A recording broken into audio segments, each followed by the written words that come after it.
The Bible comes with God's own self-attesting authority. What I would say is this, is that we can know the Bible is true by the impossibility of the contrary. In other words, if you don't start with God's revelation, if you don't start with God as your reference point, then you can't know anything at all. Nothing. I'll give you an example of this. Remember I told you there is the myth of what? Say it loud, guys. You can talk to me. Come on now, you can talk now. The myth of neutrality. Nobody is neutral. Christians are not supposed to be, and the unbeliever, according to God, is not neutral, knows God, and rebels against God. Now capture this for a moment now. Watch this. The unbeliever also has a worldview, don't they? What does it say? The atheist, say the hostile atheist. What do they believe about our origins? Evolution, right? That we evolved from lower species to up to where we're at now, fish to philosophers. They have a worldview, right? That you have a worldview, they have a worldview. Now they're asking questions like, is it true? Well, if you don't start with God, whether or not something is true is meaningless. You can't get truth out of an evolutionary worldview because, let's start with the bottom. The unbeliever that's talking to you right now saying things like, is the Bible true? Is acting like it even matters in a world that is just protoplasm bobbing around, that something is actually true. Think for a moment about this. The unbeliever has a brain in this skull right here, right? And they believe that in that skull is a brain that is fizzing chemicals, right? And they believe that their thoughts right now are the results of chemicals fizzing in their brain, right? So you've got the Christian and the unbeliever arguing over whether the Bible is true. Well, if the unbeliever believes their system, then that means they believe that their thoughts in that moment and their speech is the result of just brain gas. So if you start from their perspective, they have no basis for logic, they have no basis for truth. They can't help saying what they're saying right now because they're just fizzing chemically.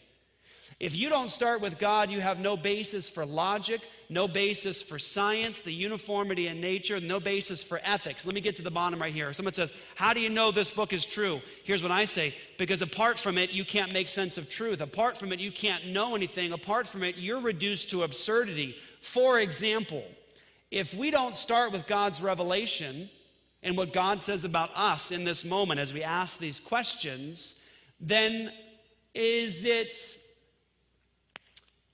against the rules for me to win the argument by beating you, as in physically? Think for a moment now, if we take the unbeliever's worldview and a Christian, and we put a Christian and an unbeliever in a fight, they're in it now, they're in a fight, right? What's to stop me from winning the argument by putting you in a rear naked choke? Not literally naked. You know what a rear naked choke is, right? I don't want you guys to get the wrong images here. Rear naked choke is a martial arts move, right? There's no actual nakedness, okay? It's just called a rear naked choke because it's just a choke, okay? But watch this. The unbeliever has no basis to complain if you say, well, I'm going to win the debate right now by choking you out. Are there rules? Are there rules in seeking truth? Is there such a thing as integrity? Watch this for a moment now. You've got a Christian arguing over truth and an unbeliever arguing over truth, right? What's the Christian belief about reality? We're in the image of God. God is truth. We're commanded not to lie. We're commanded to love one another. You guys with me, right? What's the unbeliever's position? They believe that all of our ancestors were just bacteria. We've evolved in a meaningless, purposeless soup to where we're at today. There are no absolute standards of ethics. There's no ought. There's no should be. There's just what is. And the unbeliever demands that you hold to universal laws of logic and you tell the truth when you're arguing about God.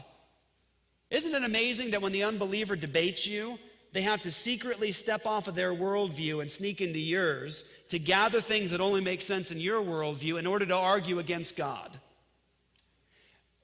Cornelius Van Til, who I think arguably is one of the greatest philosophers in the history of the Christian church, said this: the unbeliever is like a small child who smacks their father in the face.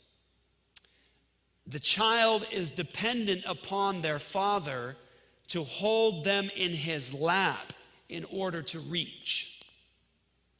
So when the unbeliever says, how do I know that Bible's true?